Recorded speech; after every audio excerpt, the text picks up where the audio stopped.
Hello, my name is Aiden Gutierrez, and this is my overview on the Shining Path Revolution. So our first slide is when did the revolution happen and where? So the revolution took place in Peru, and I believe that it took place during two possible events. After a group of peaceful protesters of the Shining Path were killed in 1981, and in 1980, when Peru's government first allowed the elections after countless years.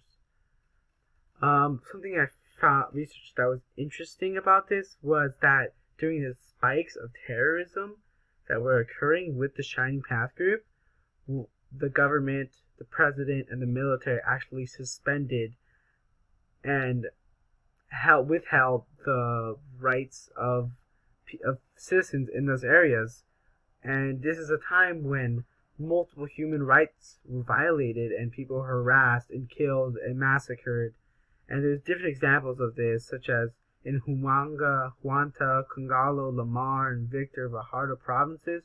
This all happened, mostly with the Tzinches, who became notorious in the 1980s for this. Who led this revolution? The main leader, the focus of this was, and the founder was Abimel Guzman. The guy is now in prison. He was caught, and this is after his capture. The group went downhill. Besides that, he was a communist, a former philosophy teacher at the National University of San Cristobal de Huamanga. Because he was a teacher, he appealed to the younger intellectuals, which made up a majority of the group, of the Shining Path group, and this attracted many followers, enough to have a guerrilla army. The type of leadership structure that they had was a communistic grassroots type of structure, I believe so. And grassroots is a type of movement or campaign that attempts to mobilize individuals to take some action to influence an outcome, often of a political nature. So this includes pressuring people into voting, and I believe taking action against the current government and social injustices. What caused the revolution?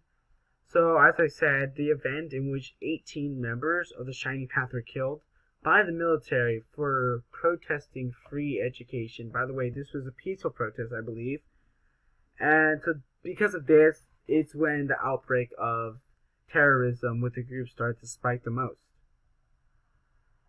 Another possibility was that within a dozen years, they allowed re-elections.